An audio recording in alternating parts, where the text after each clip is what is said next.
how to find and chapter 10 chapter 10 how to find and fix the causes of your bad habits. In late 2012, I was sitting in an old apartment just a few blocks from Istanbul's most famous street, Istiklal Kadesi. I was in the middle of a four-day trip on Turkey, and my guide Mike was relaxing in a worn out armchair a few feet away. Mike wasn't really a guide. He was just a guy from from many who mine e who, who had been living in Turkey for 5 years, but he offered to show me around while I was visiting the country, and I took him on it. On this particular night, I had been invited to dinner with him and a handful of his Turkish friends. There were seven of us, and I was the only one who had not at some point who had not at some point smoked smoked at least one pack of cigarettes per day. I asked one of the Turks how he got started. Friends, he said, it always starts with your friends. One friend smokes, then you try it.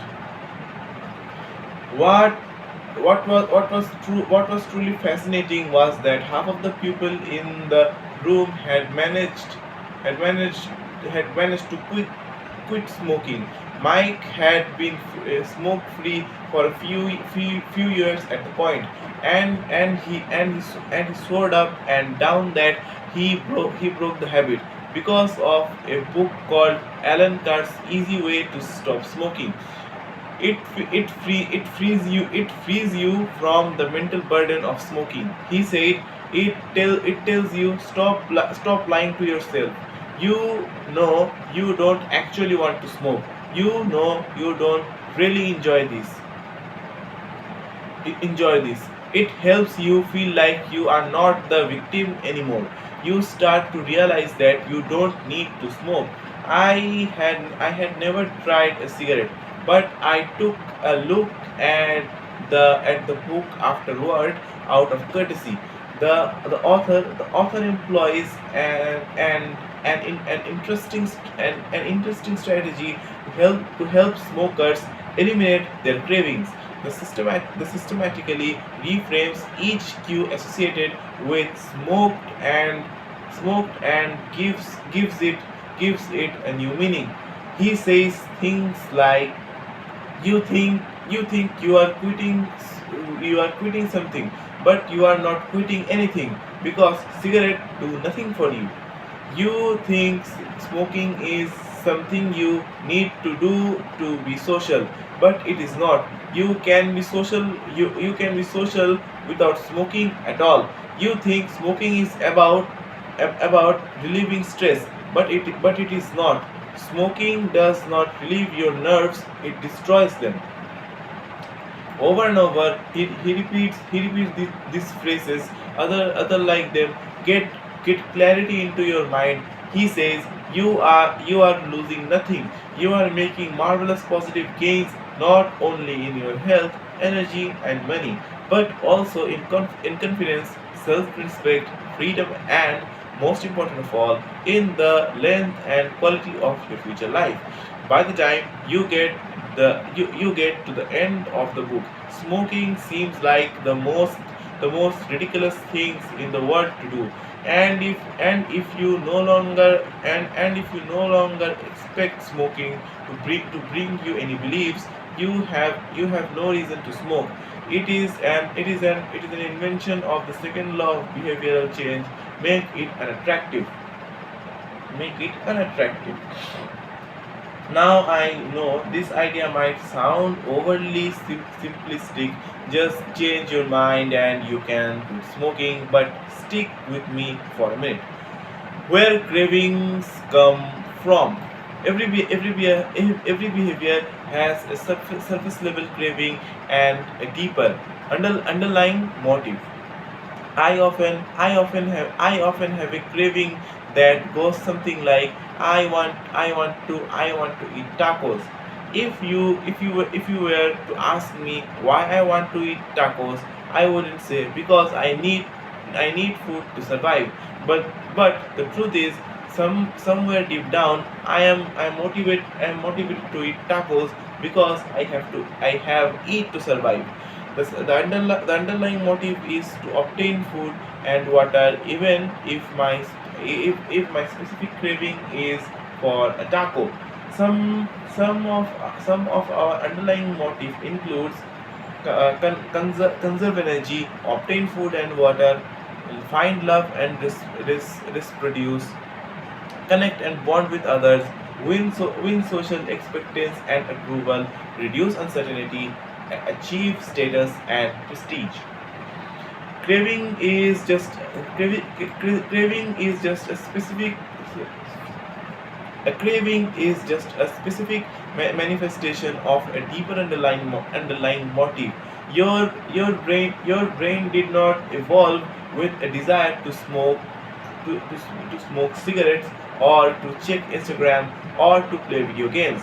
At a deep level, you simply want to reduce uncertainty and relieve anxiety, to win social acceptance and approval, or to achieve status. Look at nearly any product that is habit forming, and you will see that it does not create a new motive, but rather latches in latches onto the underlying motives of human nature.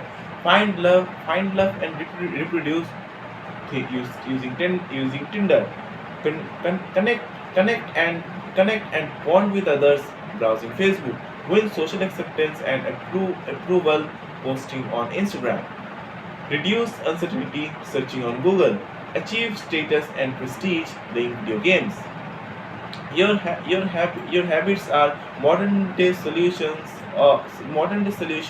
to ancient desires, new versions of old vices. অর্থাৎ পুরান চাল হাতে বানায়. The underlying motives behind human behavior remain the same. The specific habits we perform differ based on the period of history. Here's the powerful part. There are many different ways to address the same underlying motive. One person might learn to reduce stress by smoking a cigarette. Another person learns to ease their anxiety by going for a run. Your current habits are not necessarily the best way to solve the problems you face. They are just the methods you learn to use.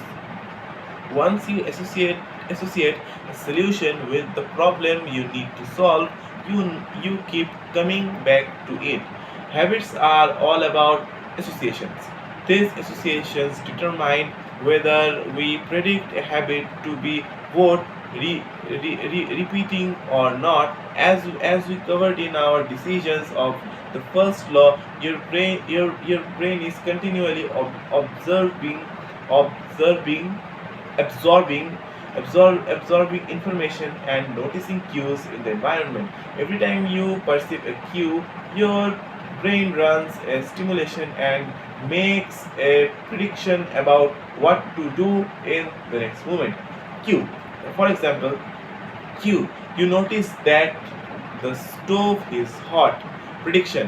If I touch it, I will get burned, so I should avoid touching it. Another example, q. You see that traffic light turned green. If I step on the gas, I will make it safely through the intersection and get closer to my destination. So I should keep step on the gas. This is the prediction. You see a queue is you see a cue, categorize it based on past experience, and determine the appropriate response. This all happens in an instant, but it plays a crucial role in your habits. because every action is preceded by prediction. Life feels reactive, but it is actually predictive. All the day long, you are making your best guess of how to act given what you are just seen and what has worked for you in the past. You are endlessly pretending that will happening in the next moment. Your behavior has heavily dependent on these predictions. Put another way, our behavior is heavily dependent on how we interpret the events that happen to us, not necessarily the objective reality in the events themselves. Two people can look at the same cigarette, and one feels to urge to smoke while the other is repulsed by the smell. The same cue can spark a good habit or a bad habit depending on your prediction. The cause of your habits is actually the prediction that predicts them. These predictions lead to feelings, which is how we typically describe a craving. A feeling, a desire, a urge. Feeling and emotions transform the cues we perceive and the prediction we make into a signal that we can apply. They help explain that we are currently sensing. For instance, whether or not you realize it, you are noticing how warm or cold you feel right now. If the temperature drops by 1 degree, you probably won't do anything. If the temperature drops 10 degrees, however, you feel cold and put on another layering of clothing. Feeling cold was a signal that prompted you to act.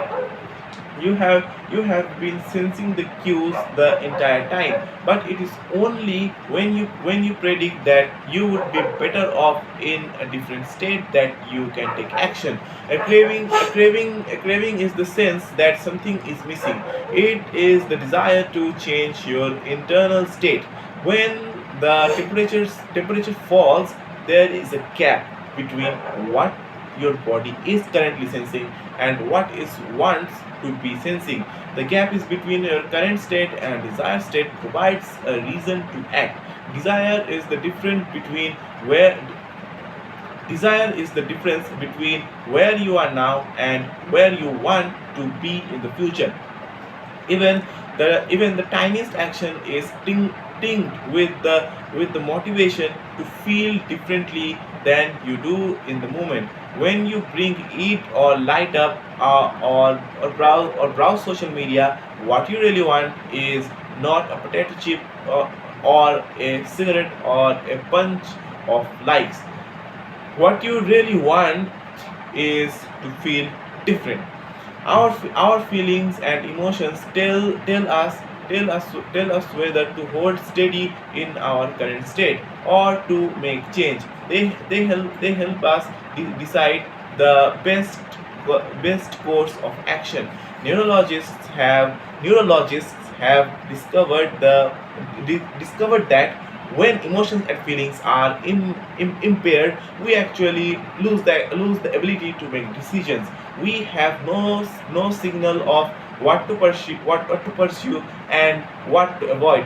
As the neuroscientist Antonio Damasio explains, it is emotion that allows you to mark things as good, bad, or indifferent.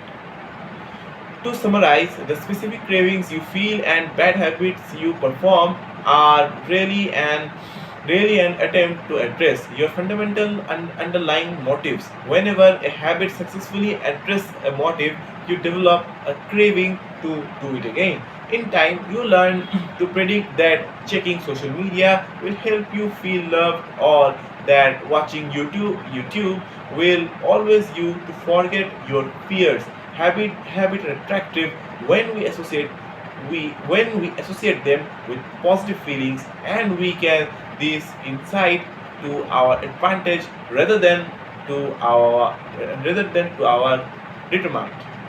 detriment, rather than to our detriment. How to reprogram your brain to enjoy hard habits. You can make hard habits more attractive if you can learn to associate them with a positive experience. Sometimes all you need is a slight mindset shift. For instance, we often talk about everything we have to do in a given day. You have to wake up early early for work. You have to make another sale call for your business. You have to cook dinner for your family.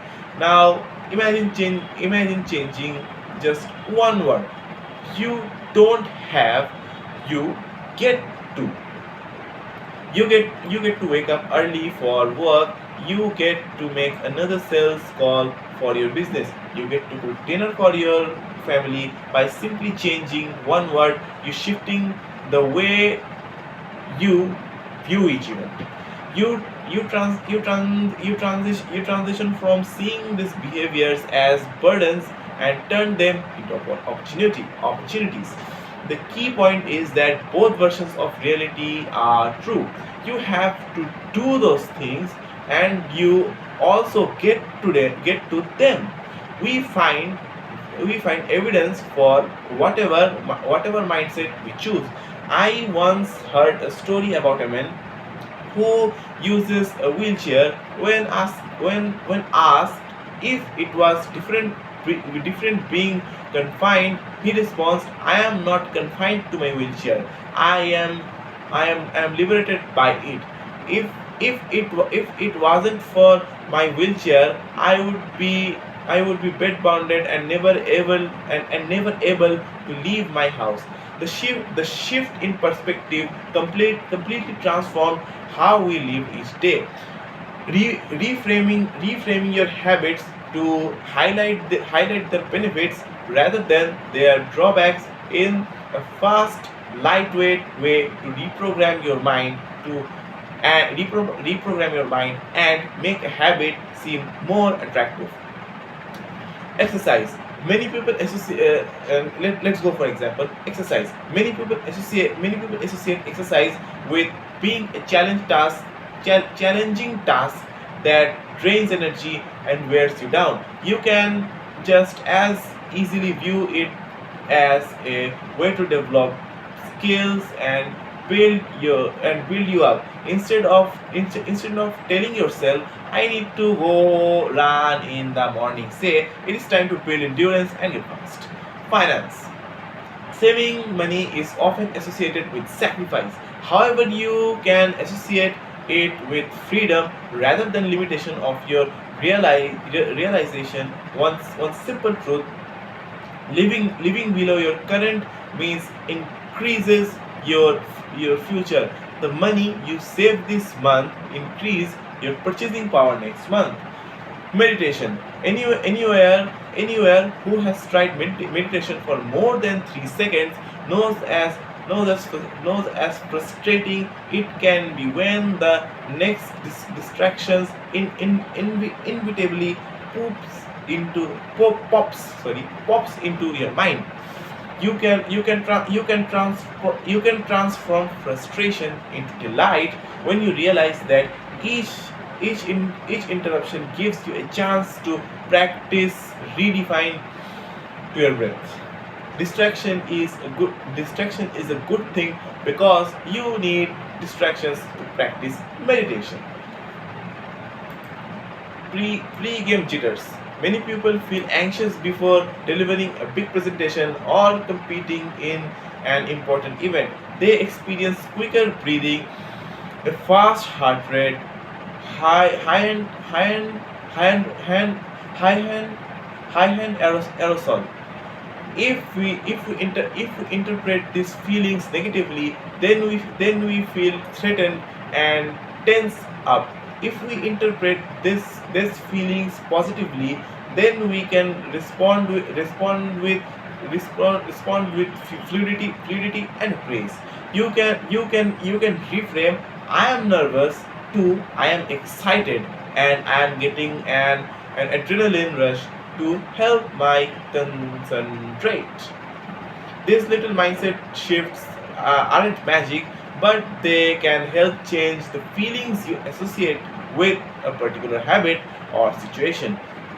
If you want to take in a further step, you can create a motivation ritual. You simply practice associating your habits with something you enjoy, then you can use the cue whenever you need a bit of motivation.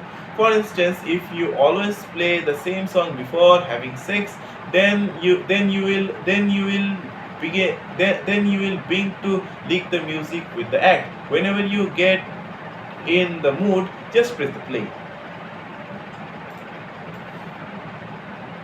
Ed Latimore, a boxer and writer from Petersburg, benefited from a similar strategy without knowing it or realization.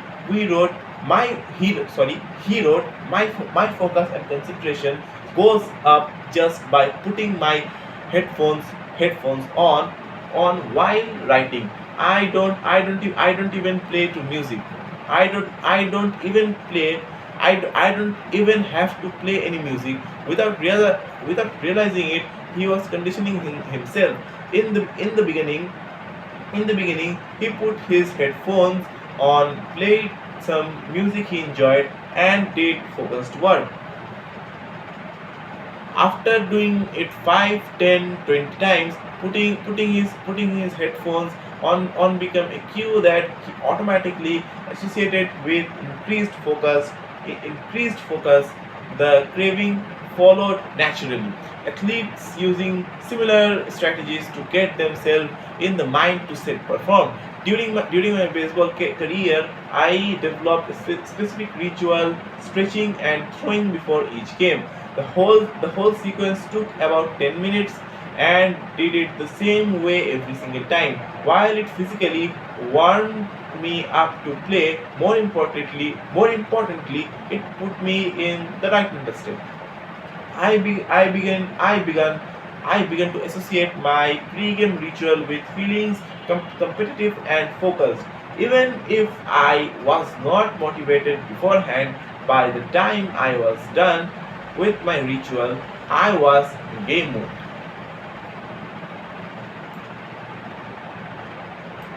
You can adapt this strategy for nearly any purpose. So many want to feel happier in general. Find something that make you truly happy, like putting a dog or taking a bubble bath, and then create a short routine that you perform every time before you do the thing you love. Maybe you take smile. Three deep breath, three deep breaths, smile, pet the dog, repeat, and repeat. That's it. Eventually, your eventually you will begin to associate with breathe and smile routine. With begin in a good mood. It becomes a cue that means feeling happy. Once established, you can break it out anytime you need to change your emotional state. Stressed at work, take 3 deep breaths and smile. Sad about life, 3 deep breaths and smile. Once a habit has been built, the cue can prompt a craving, even if it has little to do with the original situation. The key to find and mixing the cues of your bad habits is to reframe the associations you have about them. It is not easy, but if you can reprogram your predictions, if you can reprogram your predictions, you can transform a hard habit into attractive one. Simply. Chapter summary. The invention of second law of behavior change is make it unattractive. Every behavior has a surface level craving and a deeper underlying motive. Your habits are modern day solutions to ancient desires. The cause of your habits is actually the prediction that that, that produce them, and prediction leads to a feeling. Highlight the benefits of avoiding a bad habit to make it seem unattractive. Ha- habits habits are unattractive when we associate them with positive feelings, and unattractive when we associate them with negative feelings. Create a motivation ritual by doing something you enjoy immediately before a difficult habit. Then writer gives us a protocol how to create a good habit. First law, make it obvious. Fill out the habit scorecard without down your current habits to become aware of them.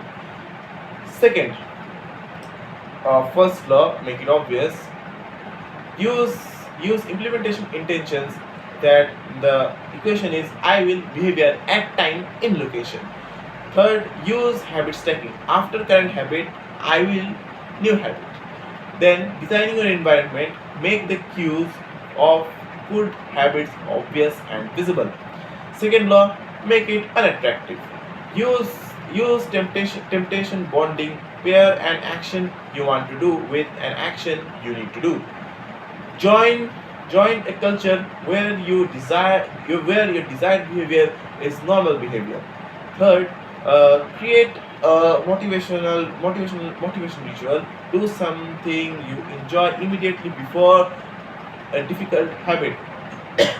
The third law is make it easy, and fourth law, make it satisfying. And then writer also gives us that how to make a bad habit. Inversion of first law, make it invisible. Reduce exposure, remove the cues of your bad habits from environment. Inversion of second law, make it unattractive. Reframe your mindset, highlights the benefits of avoiding your bad habits. Then second law is make it an inversion of third law, make it difficult, and inversion of fourth law as usual, make it unsatisfying. Till then, assalamu alaikum.